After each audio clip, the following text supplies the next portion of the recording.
আজ যে ছোট গল্পটি পাঠ করে শোনাব তার নাম বহ্নি শিখা। গল্পটি লিখেছেন অনন্যা দাস মণ্ডল। গঙ্গার পাড়ে বসা দুটো হাত একে অপরকে স্পর্শের খেলায় মেতে উঠেছে। নতুন প্রেমের মিষ্টি গন্ধে সদ্য স্নাত মন দুটো ঘর বাঁধা স্বপ্ন দেখছে। স্বস্তিকা এবং সায়ন্তনের এটা প্রথম দেখা। 1 বছর আগের আলাপ যে কবে প্রেমে পরিণত হয়েছে দুজনেই বোঝেনি। স্বস্তিকা পেশায় উকিল আর সায়ন্তন একজন ডাক্তার। দুই প্রাপ্তবয়স্ক মন যে এভাবে ফেসবুকের দ্বারা একে অপরকে খুঁজে পাবে এটা স্বপ্নাতীত। চাইলেই ব্যস্ত শহরের কোনো এক কফি শপে দেখা করতে পারত তারা, কিন্তু দুজনেই চেয়েছিল নিভৃতে একে অপরের সঙ্গে কিছুটা সময় কাটানোর। আজ দুজনেই তাদের ভবিষ্যৎ নিয়ে অনেক পরিকল্পনা করল। সায়ন্তন বেশি দেরি করতে চায় না। ওরা ঠিক করে দুজনে আজই বাড়ি ফিরে ওদের সম্পর্কের কথা যে যার বাড়িতে জানাবে। মনে হয় না আপত্তি কেউ করবে। সায়ন্তনের কাঁধে মাথা রেখে স্বস্তিকা বেশ খানিকক্ষণ নিশ্চিন্তে থাকার পর বলে, এবার ওঠা যাক, আমার একটা ইম্পর্টেন্ট কেস চলছে। সোমবার হিয়ারিং আছে। রাতে কেসটা ভালো করে স্টাডি করতে হবে। আমরা নেক্সট উইকে আবার দেখা করব, ওকে? কি যে বলো, এই তো এলাম, এক্ষুনি যেতে হবে? আর একটু থাকি। অল্পে মন ভরাতে শেখো মশাই, তোমার বয়সটা খুব একটা কম না, বুঝলে? এখন চলো তো। প্রেমের আবার বয়স কি? হ্যাঁ, চলো, দেবীর আদেশ। ধ্যাত। গাড়ি থেকে নেমে বাড়ির পথে হাঁটতে হাঁটতে স্বস্তিকা আজকে বিকেলের সময়টার কথাই ভাবছে। ঠোঁটের কোণে ফুটে উঠেছে একটা মিষ্টি হাসি। হঠাৎই মনে হলো রাস্তাটা যেন আজ একটু বেশি অন্ধকার। বড্ড দেরি করে ফেলেছে। কেন যে সায়ন্তনের পাল্লায় পড়ে আবার রেস্টুরেন্টে ঢুকতে গেল কে জানে। 10টা বেজে গেল। মা নিশ্চয়ই খুব চিন্তা করছে। মোবাইলের ফ্ল্যাশ লাইটটা জ্বালাতে যাবে কি আশপাশে যেন কয়েকজনের উপস্থিতি টের পেল। কে কে ওখানে? উকিল সাহেবা, বাড়ি ফিরতে এত লেট কেন? সেই কখন থেকে মশার কামড় খাচ্ছি আমরা। কে আপনারা? সেটা জেনে আপনার লাভ নেই। যেটা বলছি কান খুলে শুনে রাখুন। কাল কোর্টে আপনি যাচ্ছেন না, কারণ আপনি ভীষণ অসুস্থ। না হলে যেভাবে এই পুরো রাস্তার আলো হঠাৎ করে নিভে গেছে সেইভাবেই আপনার বাড়ির সমস্ত আলো নিভে যেতে পারে। তারপর মা, ভাই, বাবা এবং আপনি অন্ধকারে কেউ সিঁড়ি থেকে, কেউ ছাদ থেকে পড়ে যেতেই পারেন। অন্ধকারে অসাবধানতাবশত আরও কত কি হতে পারে, তাই না? ধমকে দিচ্ছেন, তাই তো? না ম্যাডাম, আপনাকে ভবিষ্যতের সিনেমার ট্রেলারটা দেখিয়ে গেলাম, চলি। সারিবদ্ধ মানুষের তারই উপর দৃষ্টি নিবদ্ধ যেন শতাব্দীকে আরও কুঁকড়ে দিচ্ছে। ভয় এবং একটু অজানা আশঙ্কা তাকে পুরোপুরি গ্রাস করেছে। অশ্রুসিক্ত চোখজোড়া বারে বারে চলে যাচ্ছে দরজার দিকে। হঠাৎই দেখল কালো পোশাক পরিহিত এক জোড়া পা তার দিকে এগিয়ে আসছে, কিন্তু সাহস করে তাকাতে পারল না। ভয়ে চোখ দুটো বন্ধ করে নিল। সাথে সাথে শুনতে পেল এক নারী কণ্ঠ। মহামান্য আদালতে সময় নষ্ট করার জন্য আমি আন্তরিকভাবে ক্ষমা প্রার্থী। আমার এই অনিচ্ছাকৃত ত্রুটি মার্জনা করে দয়া করে আমাকে মিস শতাব্দী বোসের কেসটি এগিয়ে নিয়ে যাওয়ার অনুমতি দিন। অনুমতি দেওয়া হলো, তবে আশা করব ভবিষ্যতে সময়ের প্রতি একটু যত্নবান হবেন। অসংখ্য ধন্যবাদ মাই লর্ড। সময় নষ্ট না করে আমি বেশ কিছু সিসিটিভি ফুটেজ আদালতের সামনে পেশ করতে চাই, যাতে স্পষ্ট দেখা যাচ্ছে শতাব্দী কলেজে প্রবেশ করলেও ছুটি হওয়ার পরে কলেজ থেকে বাইরে আসেনি। তাকে 3:45 লাস্ট লোকেট করা গিয়েছিল ক্যান্টিন থেকে লাইব্রেরি যাবার পথে। আশ্চর্যের ব্যাপার, ঠিক 2 থেকে 3 মিনিটের মধ্যেই একই পথে হন্তদন্ত হয়ে যেতে দেখা যাচ্ছে দত্ত কনস্ট্রাকশনের কনিষ্ঠ উত্তরাধিকারী বিকাশ দত্ত এবং তার বন্ধুদের। কিন্তু অপরাধী আগের দিন মহামান্য আদালতের সামনে বলেছিলেন যে উনি ওই দিন কলেজ চত্বরে ছিলেনই না। অবজেকশন মাই লর্ড, আমার মক্কেল এখনো পর্যন্ত অপরাধী প্রমাণিত হননি। অপরাধী না হলেও তিনি মিথ্যার আশ্রয় কখনোই নিতেন না, তাই নাকি? কোথায় গেল আপনার ডিএনএ টেস্টের রিপোর্ট? সেটা দেখিয়ে দিলেই তো মিটে যায়। আজ সেটাই পেশ করবেন বলেছিলেন। তার বদলে সিসিটিভি ফুটেজ? তার রেপ সিনের ফুটেজ আছে নাকি আপনার কাছে? Order order. মিস মিত্র, মিস্টার সান্যাল, আপনারা বোধহয় ভুলে গেছেন কোথায় দাঁড়িয়ে আছেন। সংযত হন। মিস মিত্র, আপনার এই এভিডেন্স অবশ্যই গুরুত্বপূর্ণ, তবে ডিএনএ রিপোর্ট সাবমিট করা ভীষণ জরুরি। মাই লর্ড, আমি অত্যন্ত দুঃখিত, আজকে রিপোর্ট সাবমিট করতে পারছি না। আদালতের কাছে আমার একান্ত অনুরোধ, সত্যকে সামনে আনার জন্য আমাকে আর একটা দিন সময় দেওয়া হোক। সিসিটিভি ফুটেজ দেখে নিশ্চিত রূপে বলা যায় অপরাধী বিগত দিনে আদালতে মিথ্যে বয়ান দিয়েছে। সেহেতু অপরাধীর জামিনের আবেদন খারিজ করে এই কেসের পরবর্তী শুনানি আজ থেকে 20 দিন পরে স্থির করা হলো। আজকের মতো কোর্ট এখানেই মুলতবি হচ্ছে। স্যার, একটা ইমার্জেন্সি কেস এসেছে, অ্যাসিড অ্যাটাক। 3 নম্বর ওটিতে ঢোকাও, আমি এক্ষুনি আসছি। Yes sir. হসপিটালের বেডে শুয়ে ভিতরে ভিতরে ছটফট করছে মেয়েটি। 4 দিন কেটে গেছে, পরিবার পরিজন কারোর সঙ্গেই যোগাযোগ হয়নি, কারণ মেয়েটি তার পরিচয় এখনো দিয়ে উঠতে পারেনি। মনে মনে ভাবছে আর যেভাবেই হোক তাকে নার্সের সঙ্গে যোগাযোগ স্থাপন করতেই হবে। কিছুক্ষণের মধ্যে নার্স কেবিনে প্রবেশ করে রোজকার মতো তার মেডিসিনগুলো স্যালাইনের বোতলে ইনজেক্ট করতে থাকেন।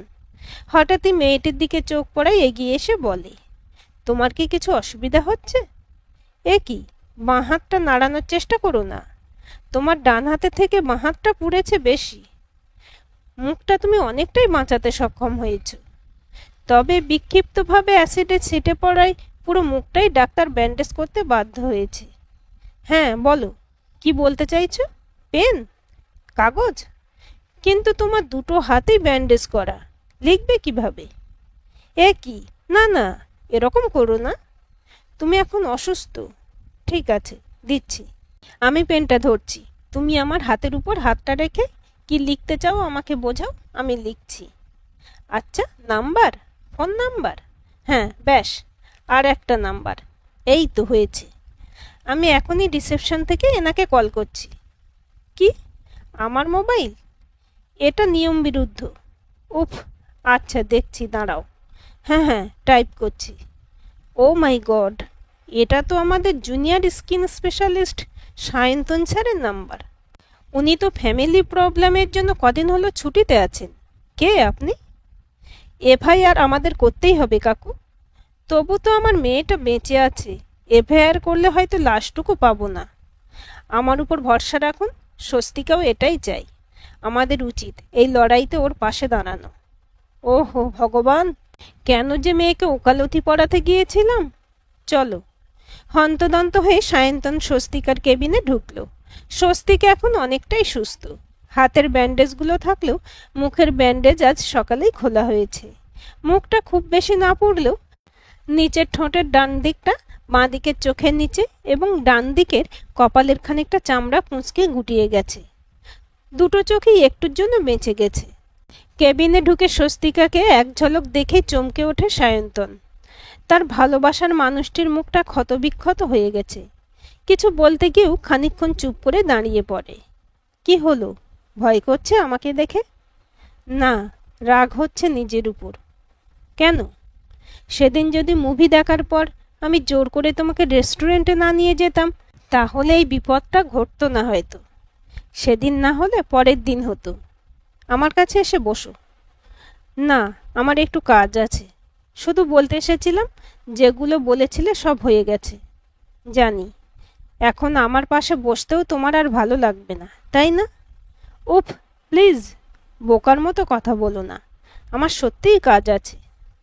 আমি যা বোঝার বুঝে গেছি, তুমি যাও।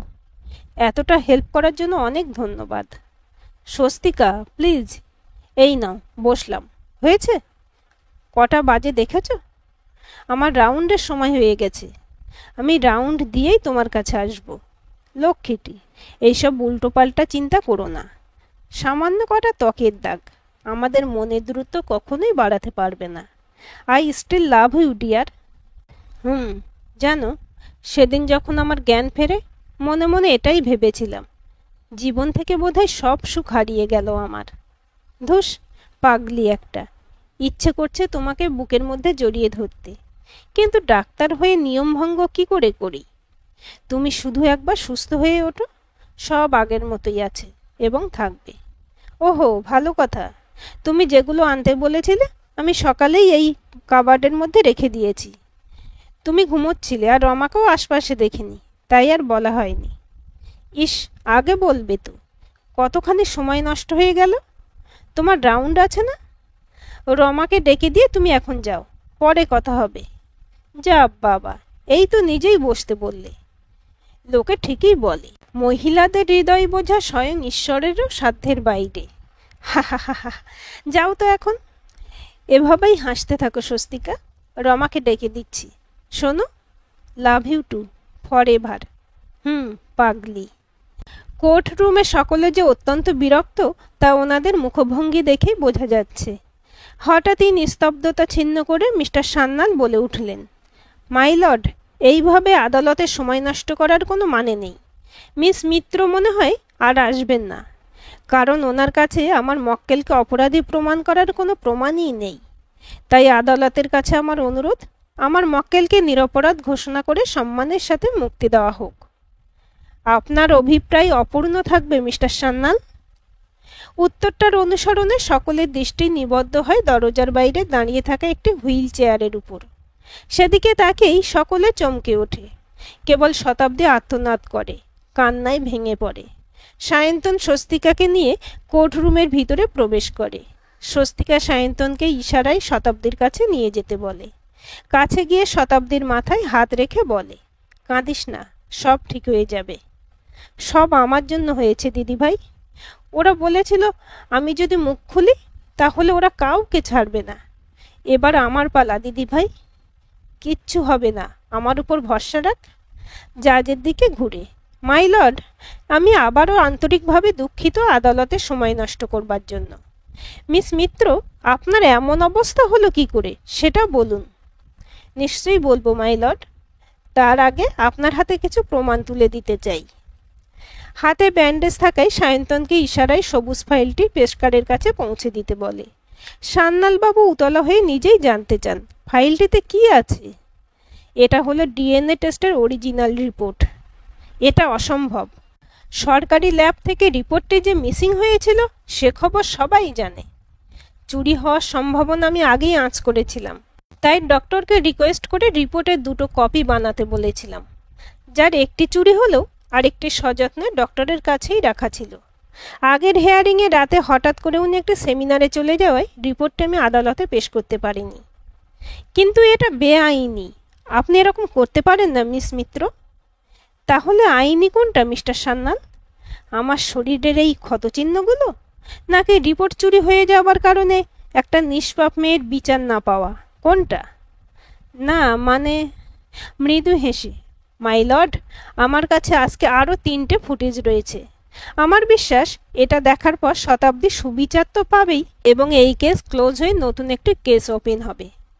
ফুটেজগুলো শুরু হতেই কোর্টরুমে উপস্থিত সকলের দ্বিতীয়বার চমক লাগার পালা ছিল। প্রথমটিতে দেখা যাচ্ছে স্বস্তিকাকে 4জন ব্যক্তি রাতের অন্ধকারে কেস থেকে দূরে থাকার জন্য শাসাচ্ছে। দ্বিতীয়টিতে সেই 4জন ব্যক্তির সাথে আরও একজন স্বস্তিকার সামনে দাঁড়িয়ে তাকে অকথ্য ভাষায় গালিগালাজ করছে। শেষে একটি তরল পদার্থ তার দিকে ছুঁড়ে দিল। স্বস্তিকা আর্তনাদ করে মাটিতে লুটিয়ে পড়ল। তৃতীয়টিতে দেখা যায় পূর্বোক্ত 4জন ব্যক্তির মধ্যে 2জন ফাইল ভর্তি একটি কাবার্ড থেকে খুঁজে খুঁজে কোনো একটা প্রয়োজনীয় কাগজ বার করে পকেটস্থ করেই অতি সন্তর্পণে রুম থেকে বেরিয়ে যাচ্ছে। ফুটেজগুলি শেষ হতেই স্বস্তিকা শুরু করে, মাই লর্ড, প্রথম ভিডিওটিতে আমি যাতে আগের দিন হেয়ারিংয়ে না আসি তার জন্য আমাকে শাসানো হয়েছিল। দ্বিতীয় ভিডিওটিতে বিকাশবাবুর জামিন নাকচ হয়ে যাওয়ার আগে এবং হেরে যাওয়ার ভয়ে আমার উপর অ্যাসিড অ্যাটাক করা হয়। 4জন ব্যক্তির সাথে মুখে রুমাল বাঁধা যে পঞ্চম ব্যক্তিটিকে আপনারা দেখছেন, তিনি আর কেউ নয়, স্বয়ং বিকাশবাবুর দাদা। অবজেকশন মাই লর্ড, ভিডিওটিতে ব্যক্তির মুখ রুমাল দিয়ে ঢাকা। সেক্ষেত্রে উনি যে সুপ্রকাশবাবু এ ব্যাপারে নিশ্চিত কখনোই বলা যায় না। মাই লর্ড, দ্বিতীয় ভিডিওটিতে অ্যাসিড অ্যাটাকের বীভৎস দৃশ্যের পরেও খানিকটা অংশ আছে, যেখানে আমি মাটিতে পড়ে যাওয়ার পরে সুপ্রকাশবাবু নিজের মুখে রুমালটি সরিয়েছেন।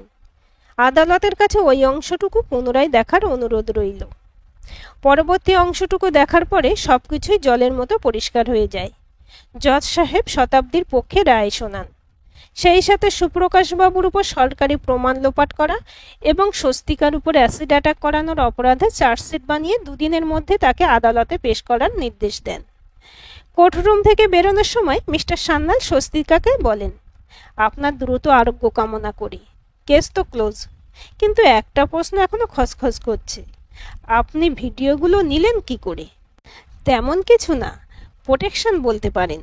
আমি সর্বদাই একটি নাইট ভিশন মোডযুক্ত হিডেন ক্যামেরা ইউজ করি। অ্যাটাকের সময় আমি ওটা এবং নিজের মুখটা বাঁচাতেই হাত দুটো সামনে করে দিয়েছিলাম। ল্যাবরুমের ভিডিওটার ব্যাপারে আর কি বলতে হবে? ও মাই গড, সত্যি নিউ জেনারেশনের থেকে কিছু শিখতে হবে আমাদের। হা হা হা। ওয়েল ডান মিস মিত্র, চলি। আজকের গল্পটি আপনাদের কেমন লাগলো কমেন্ট করে জানাবেন। ভালো লাগলে লাইক, শেয়ার, সাবস্ক্রাইব করবেন এবং নতুন ভিডিও আপডেট পেতে বেল আইকনটি ক্লিক করে রাখুন।